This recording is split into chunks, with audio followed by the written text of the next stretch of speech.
Hello everyone, welcome back to my channel. आज हम लोग जो स्टोरी पढ़ने वाले हैं ना, वो बहुत ही मिस्टीरियस और बहुत ही अच्छी है।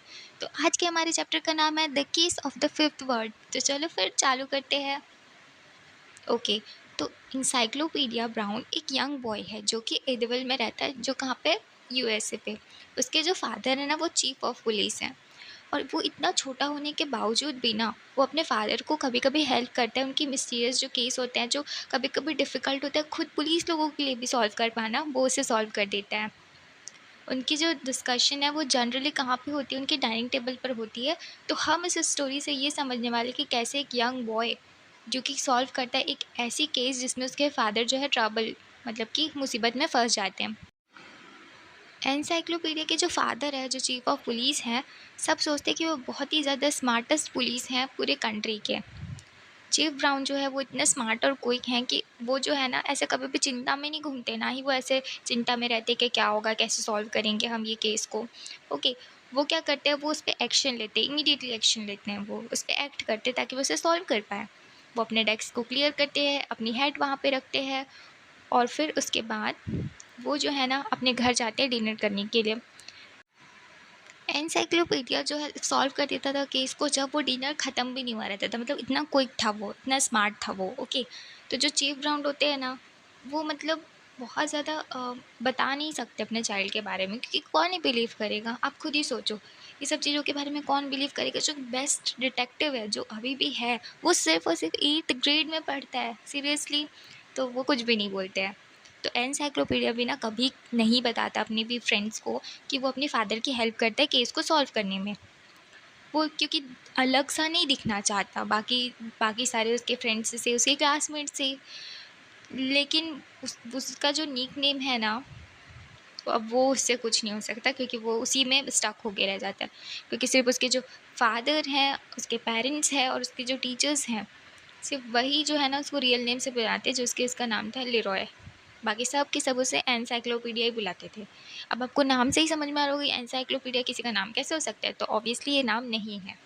एनसाइक्लोपीडिया एक बुक है, एक सेट ऑफ बुक है, जो कि फील्ड होती है ए से जेड तक, पूरे के पूरे फैक्ट उसमें होते हैं। इसलिए उसका नाम भी एनसाइक्लोपीडिया रख दिया गया, क्योंकि उसका जो हेड है ना, वो बच्चे का हेड, वो वही है। वो एक बुक से भी ज़्यादा है। और इस जो इदावल में जो है, यहाँ पे वो जितने भी जो चीज़ें पढ़ा है ना, वो आज तक वो एक भी फैक्ट भूला नहीं है।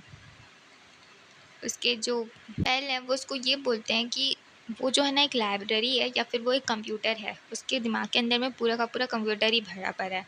ओके। और डिनर टेबल पे ट्यूसडे नाइट पे चीफ ब्राउन जो है वो अपने उस क्रीम ऑफ मशरूम जो सूप था उनका, वो उसको स्टेयर कर रहे थे, वो सिर्फ देख रहे थे। तो एनसाइक्लोपीडिया और उसकी जो मदर है वो जानते थे कि उसका क्या मतलब है। उनके पास एक मिस्ट्री है जो अभी तक वो सॉल्व नहीं कर पाए हैं। और टिम नॉलन वो बताते कि वो जो है येस्टरडे, मतलब कि एक दिन पहले ख़त्म हो चुका है। वो अनाउंस करते in a matter of fact manner, मतलब कि थोड़ा सीरियस मोड पे। फिर जो मिस जो ब्राउन है वो बोलती है कि ये नाम तो मैंने कहीं सुना सुना सुना सुना लग रहा है मुझे, मैं कहीं सुनी हुई हूँ करके। ये कहीं वही तो नहीं है जो ज्वेलरी रॉबरी हुई थी उससे लिंक्ड है, जो कि कुछ साल पहले हुई थी। तो फिर वो बताते हैं हाँ, 5 साल पहले जो हुई थी। जो टू मास्क मैन है डायमंड मार्ट में 6th एवेन्यू में जाते हैं, और वहाँ से जो है मिलियंस डॉलर वर्थ की जो ज्वेलरी है वो चुरा कर ले जा लेते हैं। तो फिर वो बोलती है मिस ब्राउन, मुझे तो ऐसा लग रहा था कि टिम नॉलन अरेस्ट हो गया है। तो वो बोलते हैं जो चीफ ब्राउन होते हैं कि हाँ, वो अरेस्ट तो हो गए, मतलब करा जाना था उनको, लेकिन वो सिर्फ उन्हें क्वेश्चन किया गया और फिर उन्हें बेल दे दी गई। मुझे ऐसा लगता था कि नॉलन और उसका जो फ्रेंड होल सब, यानी कि रॉबरी में जो है इन्वॉल्व होना, तो वो लोग थे। लेकिन इसका मेरे पास कोई प्रूफ नहीं है, ऐसा वो चीफ ब्राउन बोलते हैं। एनसाइक्लोपीडिया ना बस चुपचाप बैठ रहा होता है, क्योंकि उसके मदर और फादर डिस्कस कर रहे होते हैं केस फॉर हिज बेनिफिट, यानी कि वो अगर सुनेगा पूरे फैक्ट्स को तभी वो कुछ सॉल्व करने के मतलब बता पाएगा ना, इसे सॉल्व कैसे करना है। तो उसके फादर जो है फील्ड थे पूरे फैक्ट से, वो एक एक करके सब बता रहे थे। नॉलन और डेवनपोर्ट जो है वो मिले थे। चीफ ब्राउन बताना चालू करते हैं, वो दोनों प्रिजन में मिले थे, साउथ कैरोलिना के। अब वो फ्रेंड बन गए थे, क्यों? क्योंकि उनका शेयर्ड इंटरेस्ट था, दोनों ही चोर थे ना। लेकिन नॉलन को पहले ही मतलब जेल से बाहर निकाल दिया गया था, तो वो एडविल में सेटल हो गया था और उसने स्टार्ट किया था एक small palm tree nursery. Nursery मतलब वो पेड़ वाली जगह जहाँ से हम पेड़ पौधे खरीदते हैं। लेकिन वो बेयरली उसके लिए इलिट था, यानी कि वो बेयरली उससे सर्वाइव कर पा रहा था, उससे उतना उसका हो नहीं रहा था।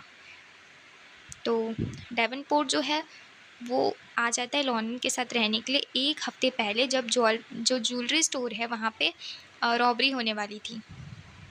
जब ये जो होल्ड अप हो रहा था, तो एक जो गनमैन है जिसके मास्क जो है वो स्लिप हो गई थी, क्लर्क ने उसे देखा और रिकॉग्नाइज़ किया कि ये तो नॉलिन है, लेकिन वो एब्सोल्युटली ट्रू मतलब श्योर नहीं थी कि वो ऐसा बोल पाएगी, बस उसे ऐसा लग रहा था कि वो नॉलिन ही है।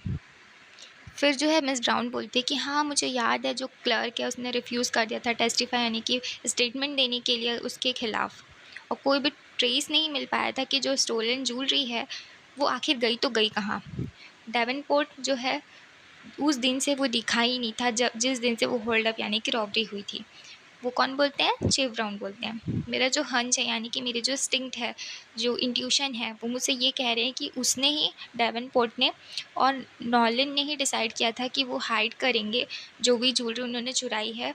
अब वो लूटेंगे चीज़ों को, जब तक कि मतलब छुपा कर रखेंगे, जब तक कि चीज़ें सेटल नहीं हो जाती, जब तक कि मामला शांत नहीं हो जाता। वो ऐसा सोच रहे, वो बता रहे थे कि मुझे ऐसा लगता है। फिर जो मिस ब्राउन है वो बोलती है कि क्या तुमने नॉलिन के घर में सर्च नहीं किया?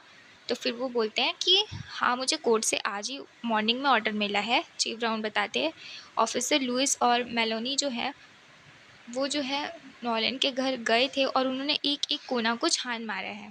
ओके, हर एक कॉर्नर पे उन्होंने देखा है, लेकिन उन्हें ऐसा कोई भी पीस नहीं मिला जो उस ज्वेलरी से कनेक्टेड हो। वो स्टॉलन ज्वेलरी जो थी वो थी ही नहीं वहाँ पे।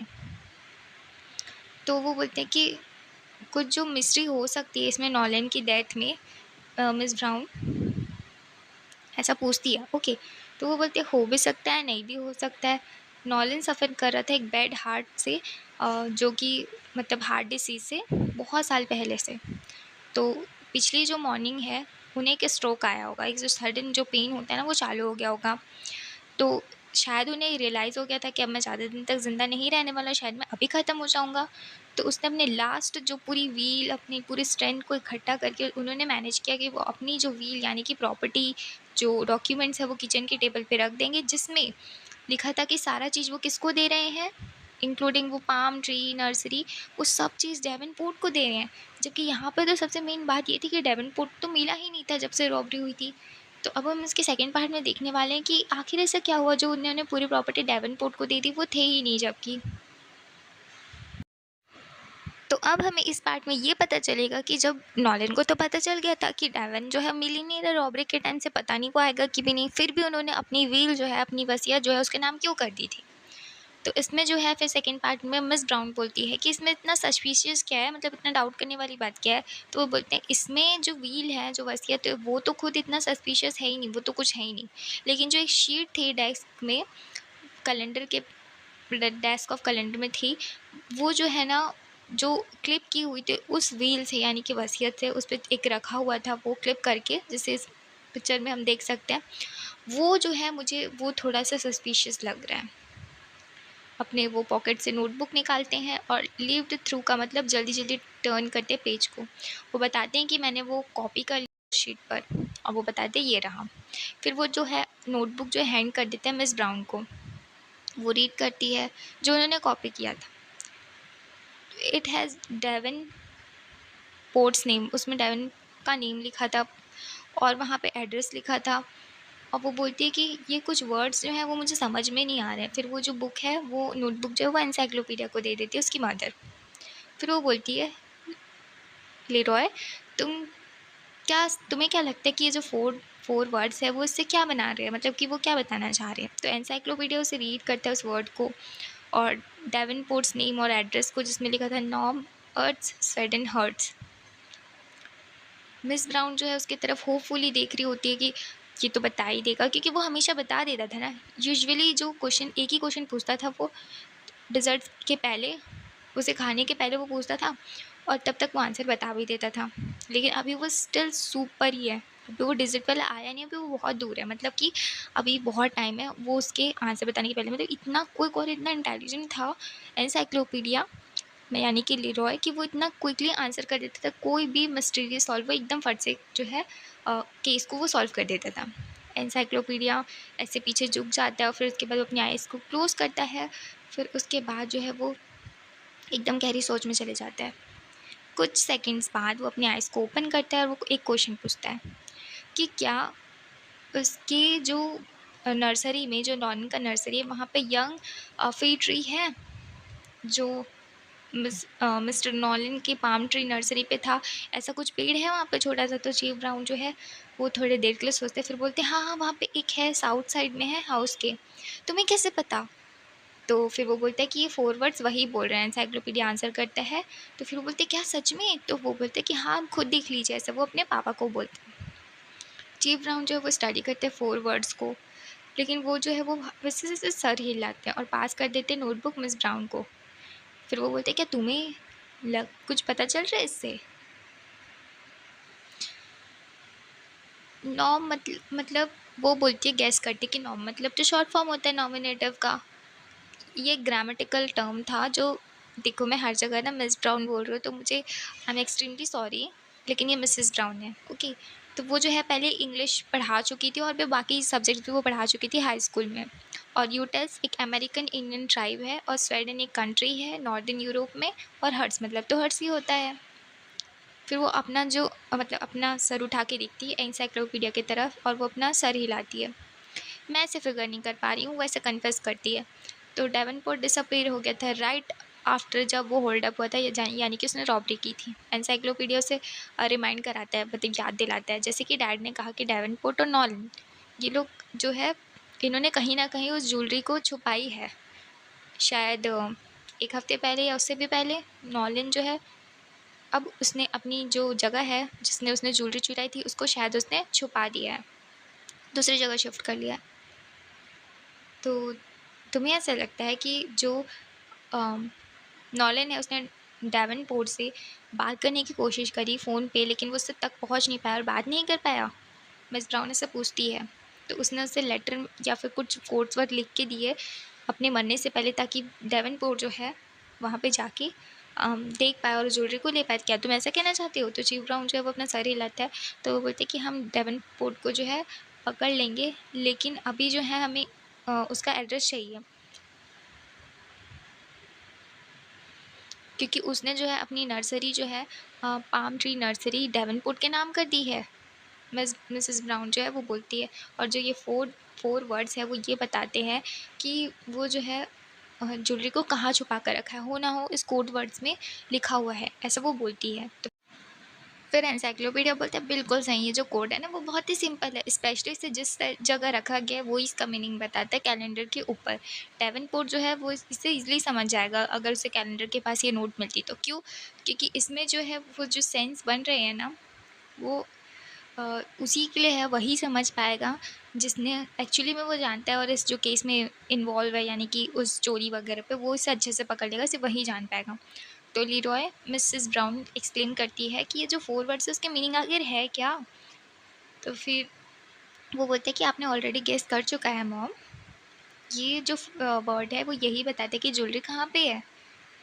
जो मिसेस ब्राउन है वो उसको एकदम देख रही होती है इम्पेशंस के साथ, कि मतलब एक्साइटमेंट के साथ कि कहाँ पे हो सकता है। तो एनसाइक्लोपीडिया ना स्माइल करता है, वो बोलता है कि वहीं, ये जो 5th वर्ड ही बताएंगे कि वो जो कहाँ पे है वो ज्वेलरी जो छुपी हुई है। तो कौन सा 5th वर्ड? यहाँ तो 4 ही वर्ड है। तो जो डेवनपोर्ट जो है उसने ये ज्वेलरी छुपाई है, लेकिन नॉलन ने तो सिर्फ 4 वर्ड ही लिखे हैं, ऐसा वो बोलती है। यही तो इसका ये कोड का की है कि इसमें से 4 वर्ड्स ही लिखे हैं और वो जो है ये जो शीट है वो कैलेंडर के पास रखी गई है। तो 4 वर्ड जो है वो वीक को रिप्रेजेंट करते हैं। नॉलन ड्रॉप करता है उसके लेटर को डे से, यानी कि वो जो है यूज़ करता है बाकी लेटर्स को कि वो फॉर्म कर पाए वर्ड्स को। नॉम यानी कि मंडे, यूटिस यानी कि ट्यूसडे, स्वेडन यानी कि वेडनेसडे, हर्ट यानी कि थर्सडे। और जो अनरिटन 5th वर्ड है वो है फिर, यानी कि फ्राइडे। तो ज्वेलरी जो है वो उस 20 gallon jug of the earth के नीचे या फिर उसके आसपास है, जहाँ पे उस यंग फिर ट्री को लगाया गया है, यानी कि उस फर ट्री के नीचे ही में वो जो ज्वेलरी छुपी हुई है। एनसाइक्लोपीडिया फिर वो ऐसे प्रिडिक्ट करते हैं। तो ये रही आज की हमारी स्टोरी। ये बहुत ही अच्छी और बहुत ही मज़ेदार स्टोरी थी। आपको कैसी लगी मुझे कमेंट में ज़रूर बताना, और don't forget to subscribe my channel, and if you found it helpful then like the video and share it with your friend. Thank you.